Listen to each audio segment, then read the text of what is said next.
Gulf മേഖല നേരിടുന്ന വൻ സുരക്ഷാ പ്രതിസന്ധിയാണ് നാളെ ജിദ്ദയിൽ ചേരുന്ന ഗൾഫ് സഹകരണ കൗൺസിൽ രാജ്യങ്ങളുടെ അജണ്ടയിൽ പ്രധാനം. ഇറാഖിലും സിറിയയിലും പിടിമുറുക്കിയ ഇസ്ലാമിക് സ്റ്റേറ്റിനെതിരെ അമേരിക്ക നടത്തുന്ന സൈനിക നടപടിയിൽ GCC രാജ്യങ്ങൾ എന്ത് നിലപാട് സ്വീകരിക്കും എന്നതും പ്രധാനമാണ്. ഇറാന് മേൽക്കൈ ലഭിക്കുന്ന രാഷ്ട്രീയ സാഹചര്യം ഇല്ലാതാക്കി തീവ്രവാദത്തിനെതിരെ ഒരുമിച്ച് നിൽക്കണമെന്ന അഭിപ്രായമാണ് GCC രാജ്യങ്ങൾക്കിടയിൽ രൂപപ്പെട്ടിരിക്കുന്നത്.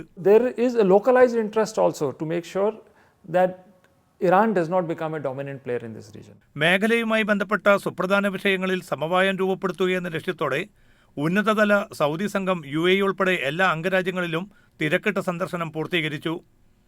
അഭിപ്രായ ഭിന്നതയെ തുടർന്ന് ഖത്തറിൽ നിന്നും സൗദി ഉൾപ്പെടെ 3 രാജ്യങ്ങൾ നേരത്തെ സ്ഥാനപതിയെ പിൻവലിച്ചിരുന്നു. പല തലങ്ങളിലായി നടന്ന ചർച്ചയിലൂടെ ഭിന്നതയ്ക്ക് ഏറെക്കുറെ പരിഹാരമായി എന്നാണ് സൂചന. പൊതുവിഷയങ്ങളിൽ ഒരുമിച്ച് നിൽക്കുകയെന്ന റിയാദ് പ്രഖ്യാപനം ഉൾക്കൊള്ളാൻ ഖത്തർ ഉൾപ്പെടെ എല്ലാവരും തയ്യാറാകണമെന്ന് GCC secretary general Abdul Latif Al Zayani ആവശ്യപ്പെട്ടു. യുദ്ധം തകർത്ത ഗസയുടെ പുനർനിർമ്മാണ പ്രവർത്തനങ്ങളും GCC നേതൃയോഗത്തിന്റെ അജണ്ടയിൽ ഉൾപ്പെടും. അറബ് ലോകം മുമ്പൊരിക്കലുമില്ലാത്ത വിധം പ്രക്ഷുബ്ധമാണ്. ഈ സാഹചര്യത്തിൽ അംഗരാജ്യങ്ങൾക്കിടയിലെ ഐക്യവും കെട്ടുറപ്പും നിലനിർത്താനുള്ള പ്രായോഗിക നടപടികൾക്കാണ് ഗൾഫ് രാജ്യങ്ങൾ മുൻതൂക്കം നൽകുന്നത്. MC Nasar, media 1, Middle east.